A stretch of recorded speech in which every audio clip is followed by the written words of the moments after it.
जय हिंद दोस्तों, मैं अमित रघुवंशी, आपका दोस्त, आपका भाई, आपके यूट्यूब चैनल पर स्वागत करता हूं। आज हम यूट्यूब पर पहला वीडियो है, लेकिन हम मेरे बारे में या यूट्यूब के बारे में कोई बात नहीं करने वाले हैं। हम बात वही करेंगे जिसके लिए हम यूट्यूब पर आए हैं। अपना क्या काम है कि अपन पहले जो बोर्ड एग्ज़ाम के बच्चे हैं उनके लिए कोर्स पहले लॉन्च करने वाले हैं। उसी के सिलसिले में मैं जो बोर्ड एग्ज़ाम के 10th क्लास है उसके लिए ये क्लास लेके आया हूँ। ठीक है ना। ये स्ट्रेटजी की क्लास है, समझ रहे हो ना। इसमें हम समझेंगे स्ट्रेटजी कि बोर्ड एग्ज़ाम में किन चीज़ों पर ध्यान देना है और किन चीज़ों पर ध्यान कम करना है। ध्यान तो उन पर भी देना है, बस कम करना है। तो आपको क्या करना है, इनमें 3 चीज़ों पे मैं 3 भागों में इस वीडियो को बांट दिया मैंने पहले। कि पहला वीडियो में हम समझेंगे कि ये क्वेश्चन किस लेवल के आते हैं, किस सेशन के हिसाब से, किस तरह से आते हैं। दूसरा हम समझेंगे विषय के हिसाब से इनका किस तरह से विषय को पढ़ना है। तीसरा हम समझेंगे लास्ट में कुछ टिप्स हैं जो आप लोगों को इस साल ध्यान देनी है। अगर अच्छा मार्क लाना है तो इन टिप्स पे आपको ध्यान देना पड़ेगा। ठीक है, तो वीडियो को पूरा देखना भाई। और शुरू करते हैं अपन इसी बात से कि देखो, पहले ये समझते हैं वस्तुनिष्ठ प्रश्न, विषय परक प्रश्न और विश्लेषणात्मक प्रश्न होते क्या हैं। तो बे वाले प्रश्न जो 1 नंबर में आते हैं उनको बोलते हैं वस्तुनिष्ठ, जिसे आप बोलते हैं ओटी। विषय परक बे जो छोटे क्वेश्चन 2 और 3 नंबर के जो आते हैं। और विश्लेषणात्मक की बात करें तो ये आता 4 नंबर में। पहले इसमें 5 नंबर वाला क्वेश्चन भी आता था, लेकिन उसको अब हटा दिया। ठीक है ना, बोर्ड ने अब जो है 5 नंबर वाला क्वेश्चन हटा दिया। वो लगभग 4 नंबर तक का ही क्वेश्चन देता है। तो इसमें ही समझना है कि इनका पार्टीशन में बांटा है, 3 भाग में पूरा पेपर बटा हुआ है। पहला जो भाग है ना आपका, वो है वस्तुनिष्ठ प्रश्न का। ये लगभग 40% पोर्शन आपका ये कवर करता है, ओटी अकेला। जैसे आप सीरियस ही नहीं लेते पूरे साल, आप सोचते हैं लास्ट में बढ़ेंगे। भाई 40% पोर्शन कवर कर रहा है। मतलब एक जो एवरेज बस से नीचे वाला बच्चा है, अगर वो ओटी भी बढ़ता है ना तो उसकी नैया पार लग जाए। समझ रहे हो। और उसके बाद विषय परक की बात करते हैं, ये 40% है, ये भी 40% है। ये सबसे ज़्यादा इंपॉर्टेंट मैं पार्ट मानता हूँ, इसी को मानता हूँ। सबसे ज़्यादा इंपॉर्टेंट ये पार्ट होता है। उसके बाद इसकी बात कर लेते हैं विश्लेषणात्मक की। इसमें क्या, ये कुल 20% है भाई साहब। और जिन्हें ज़्यादा परसेंट का शौक रहता है ना कि मैं ऐसे जी इसमें स्ट्रेटजी बता रहा हूँ मैं, और इस स्टडी को सही करेंगे तो 90+% जो आपकी इसमें आ जाएगी। इसका ध्यान मत, इसकी दिक्कत आप बिल्कुल मत लेना।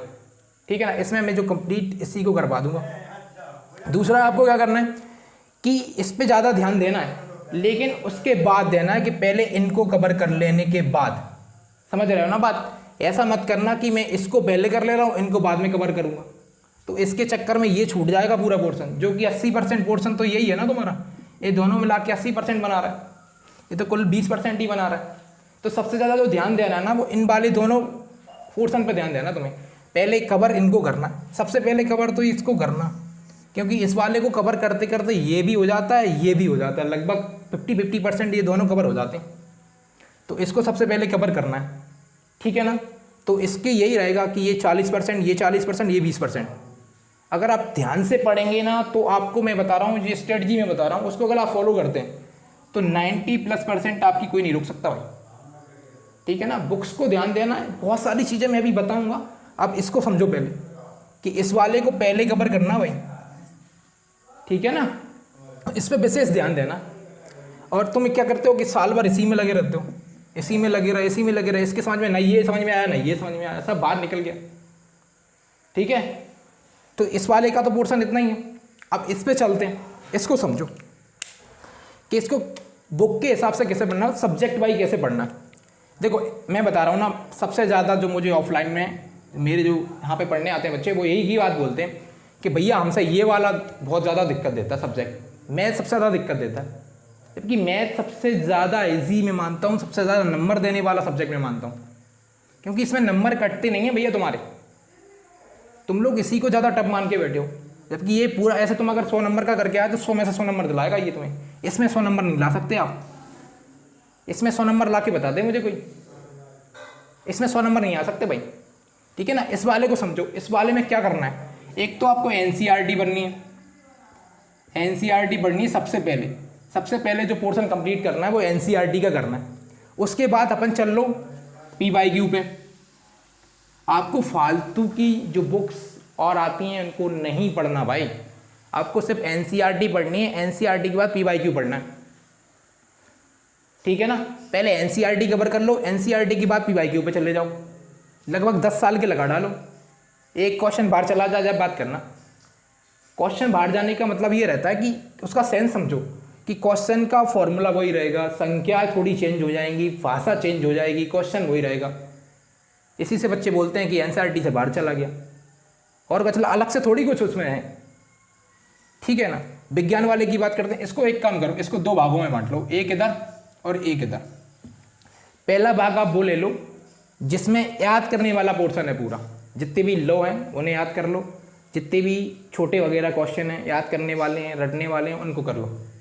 और इस वाले में क्या करना है आपको, इस वाले में करना है फिजिक्स वाला पोर्शन, जो न्यूमेरिकल आते हैं केमिस्ट्री के, फिजिक्स के, तो उनको बाद में करना, पहले इस वाले को कर लो, क्योंकि उनके चक्कर में इसमें थोड़ा दिक्कत हो जाता है, समझ गए ना। तो पहले इस वाले को कर लो, उसके बाद इसको कर लो, इसको भी चैप्टर वाइज समझाना पड़ेगा पूरा, तो इसका वीडियो बाद में देखेंगे, ठीक है। और ये रहेगा हिंदी संस्कृत, भैया सबसे ज़्यादा मोस्ट समझना इन दोनों सब्जेक्ट को एक साथ दिखा, क्योंकि इनका जो है ना फॉर्मेट वो एक सा ही है, इनका फॉर्मेट बिल्कुल एक ही है। देखो इनमें क्या है ना, 2 भागों में चलता है। पहला होता है भाषा, भाषा बोले तो आपकी बुक में जो है वो पार्ट दिए हैं, चैप्टर दिए हैं, कहानी हो गए जो भी हैं वो इसके अंदर आती हैं। और दूसरे में बात कर लें, उसमें आता है व्याकरण। क्या आता है? व्याकरण। तो सबसे पहले जो पोर्शन आपको निपटाना वो व्याकरण वाला निपटाना, ये वाला। इसमें आपको सबसे पहले क्या निपटा लेना है कि जो भी आपके लेटर एप्लीकेशन वगैरह आते हैं वो निपटा लो, निबंध निपटा लो, लेटर निपटा लो। उसके बाद गद्यांश पद्यांश आते हैं, अनसीन पैसेज आते हैं, वो भी कर लो। अनसीन पैसेज समझते हो ना, गद्यांश तो देते हैं, उसमें से पढ़ना होता है और उसके आंसर उसी में से छांट के देने होते हैं, उसकी भी प्रैक्टिस करनी पड़ती है। ऐसा नहीं है कि वो डायरेक्ट तुम पेपर में जाके कर दोगे तो सही हो जाएगा, सही नहीं होता भैया, ठीक है ना। थोड़ा बहुत संधि समास देख लो, और इसका यही रहेगा। और भाषा वाले में क्या करना है, इसको सबसे पहले आपको ब्लूप्रिंट उठाना है। ब्लूप्रिंट उठाओ और देखो चैप्टर वाइज कौन से चैप्टर से कौन सा क्वेश्चन आ रहा है, कुछ में छोटे नंबर के आते हैं, कुछ में बड़े आते हैं, तो उसके हिसाब से देखो इसको और उसी के हिसाब से इसको फॉलो कर लो, उसी के हिसाब से याद करना शुरू कर दो। बार बार रीडिंग दोगे तो ये भी हो जाएगा। इंग्लिश में क्या रहता है कि इंग्लिश समझो भैया, इंग्लिश में हिंदी मीडियम वाला बच्चा 2 ही जगह फंसता है। पहला फंसता है वो है फॉर्मेट, दूसरा फंसता है स्पेलिंग में।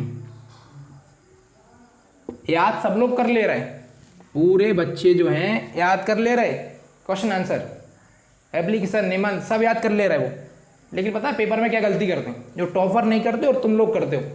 लिख के तो तुम भी वही आए थे ना, निबंध तो तुम भी वंडर ऑफ साइंस ही लिख के आए थे, समझ रहे हो ना। मतलब मान के चलो कि वंडर ऑफ साइंस भी लिख के आए, एक टॉपर भी लिख के आया, निबंध तो वही आएगा। गलती क्यों हुई? गलती हुई फॉर्मेट में, गलती हुई स्पेलिंग में। तुम क्या करते हो, याद तो बढ़िया कर लिया, स्पेलिंग नहीं याद करी, स्पेलिंग याद नहीं करी तो स्पेलिंग गलत करे आए। जब स्पेलिंग गलत करके आओगे तो भैया नंबर कैसे देगा तुम्हें? और फॉर्मेट में लेटर लिख के आए, तो ऊपर वाला कहीं कर रहे हो, उसको सही से जमा के नहीं करके आए। सबसे ज़्यादा नंबर इंग्लिश में दोनों चीज़ों से कटते हैं, स्पेलिंग से और फॉर्मेट से।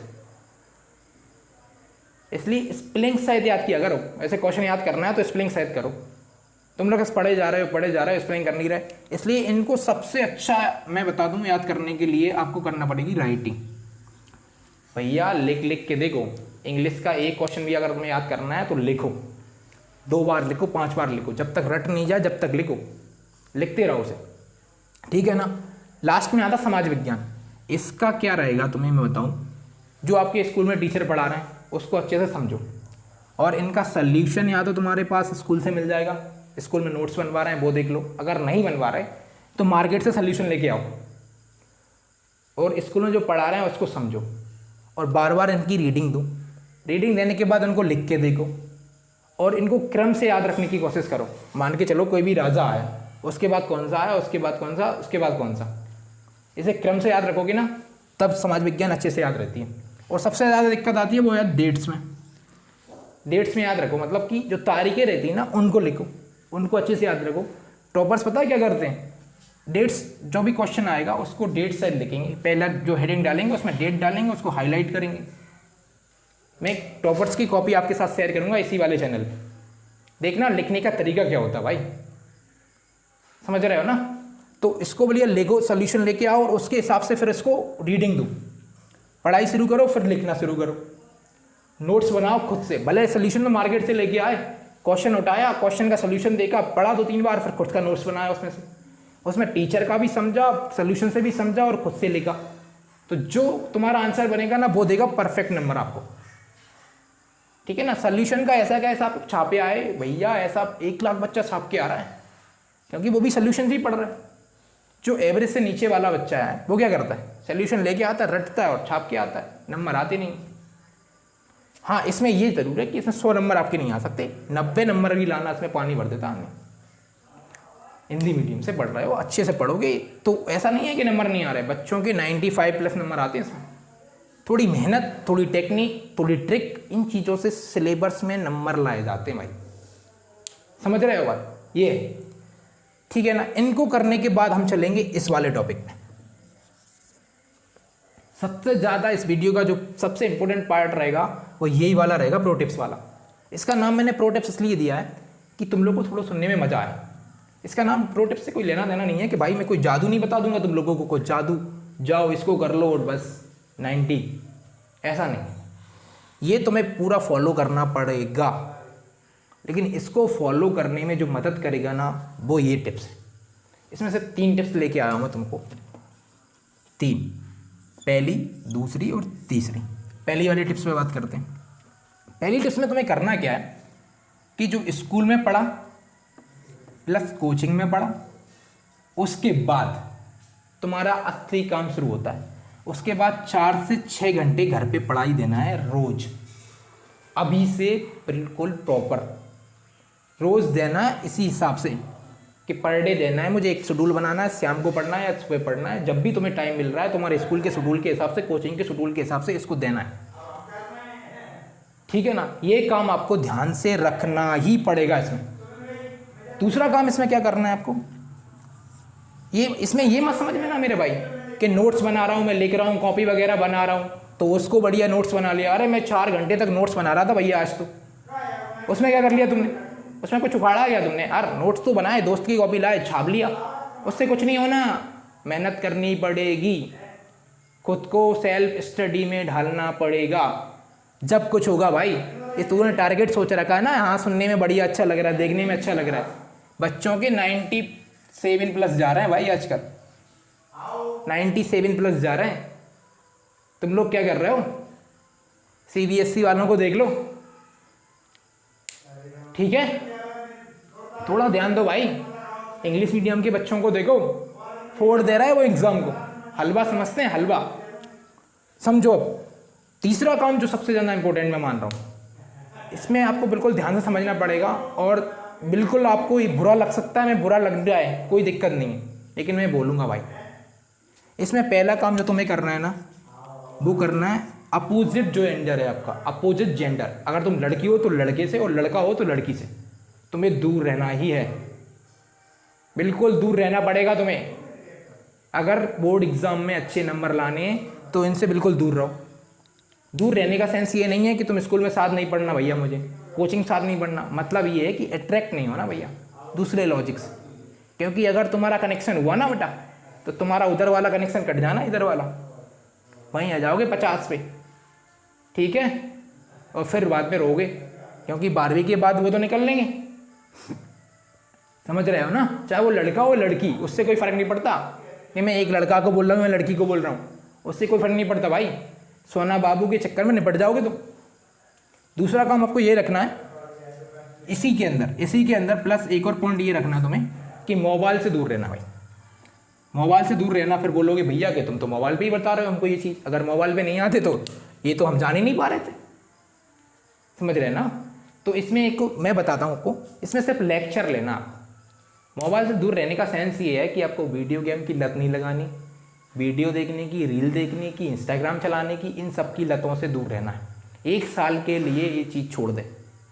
फालतू की रील देखे जा रहा है, फालतू का गेम खेले जा रहा है, उससे क्या मिल रहा भाई, कुछ मिल रहा है क्या? नहीं मिल रहा, बल्कि टाइम ठस, तेरा दिमाग काम नहीं करेगा, ये छोड़ देगा बिल्कुल भी। ठीक है, तो इसको छोड़ना है। उसके बाद जो तीसरा पॉइंट है ना, वो है हेल्थ। सबसे ज़्यादा इंपॉर्टेंट याद रखना, जो तीसरा पॉइंट है तुम्हारा वो रहेगा हेल्थ का।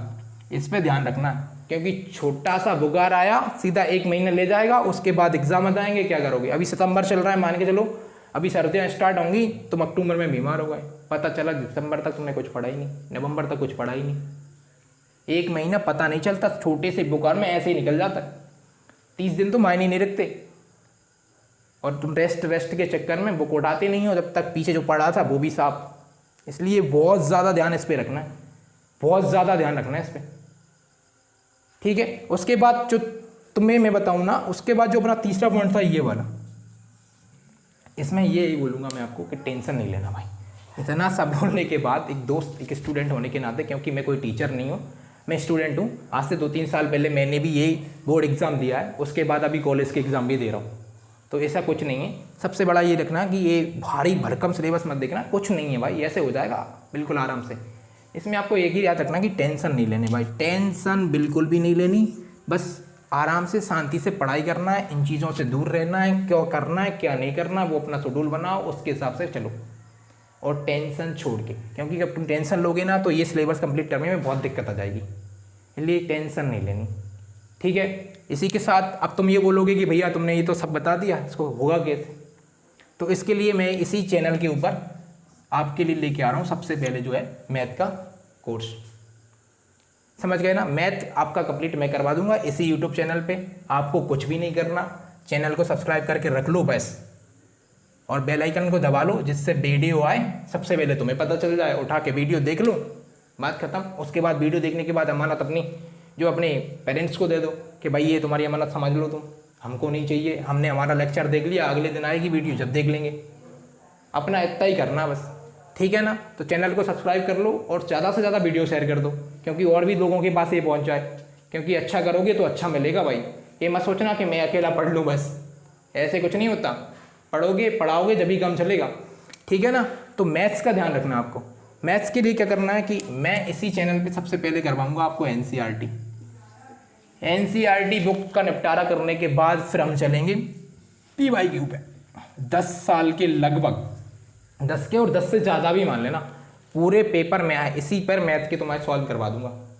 उसके बाद मैं लेके आऊँगा इसी पे साइंस के बाद मैं सोच रहा हूँ जो 12th क्लास के बच्चे भी अगर इस वीडियो को देख रहे हैं, या तुम्हारे बड़े भाई बहन हैं या कोई भी है मोहल्ले में, तो उनको भी बता देना कि बहुत जल्द हम 12th का मैथ्स भी लेके आ रहे हैं, 12th का मैथ लेके आएंगे इसी पे, ठीक है ना। 12th का 11th का सारा मैथ का जो भी मटेरियल रहेगा वो इसी पे मिल जाएगा तुम्हें, कहाँ से नोट्स रहेंगे क्या मिलेगा वो मैं आगे कोर्स की दौरान आपको बताता रहूँगा।